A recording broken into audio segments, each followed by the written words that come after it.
In this example, we need to solve triangle PRC if P is 4, and then this one is missing. We had a missing value on the last one. We'll go with R here. Well, that would make sense, wouldn't it? Duh, P and C, and then R is the side length here.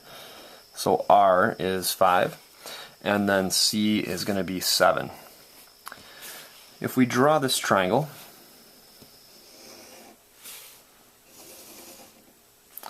we can make maybe this side 5, which would mean that's R.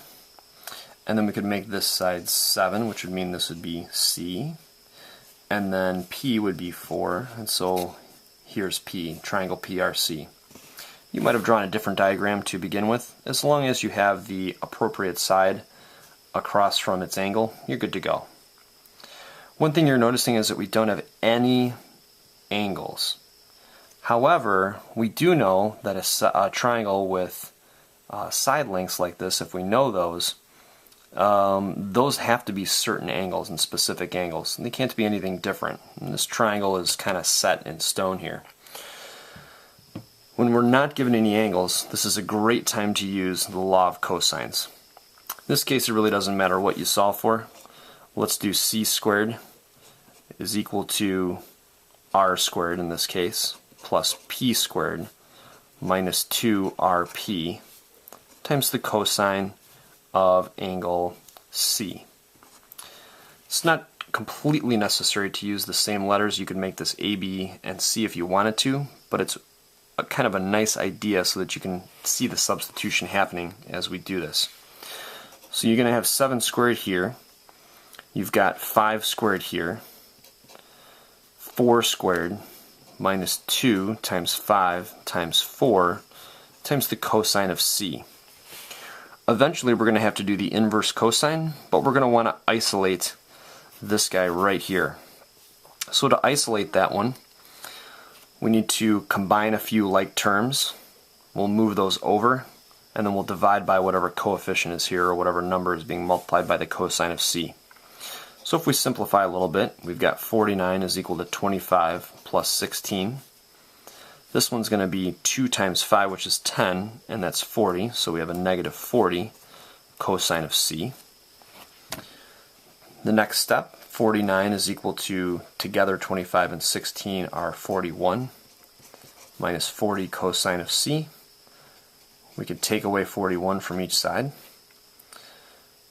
Negative 40 cosine of C is equal to 8. Switch sides on you. 49 minus 41 is 8. We're going to divide by negative 40 here.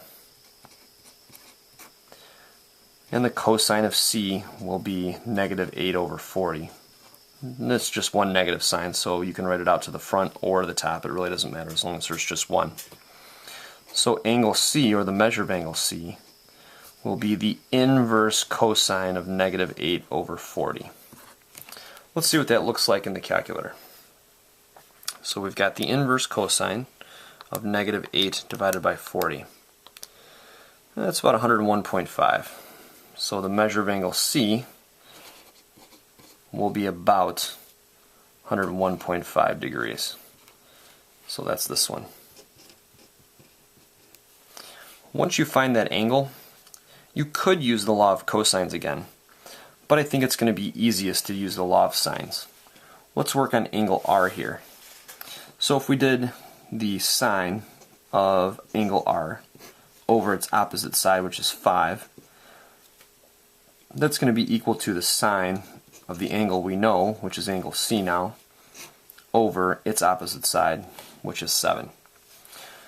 So we're going to have the sine of R being equal to 5 sine 101.5 over 7 if we multiply by 5 on each side. We're looking for an angle here, angle R, so we could do the inverse sine of 5 sine 101.5, close them up, then divide by 7, close again, and it's 44.4 degrees. So we've got the measure of angle R being approximately 44.4 degrees. You could also run the law of sines again if you'd like. Right now, I think what I'd like to do is just do 180 minus 101.5 minus 44.4. Let's see what that is. 34.1. So the measure of angle P is about 34.1 degrees. So here's our solution down here. Well, you guys can see that there. Move it up a little bit for you. All three of them add up to 180 degrees. That's kind of how we found that last one there. And we want to verify that this looks appropriate. So let's see. We've got the smallest angle across from the smallest side, the middle angle across from the middle side, and then this 101.5 is the largest angle across from the largest side. So this is making sense.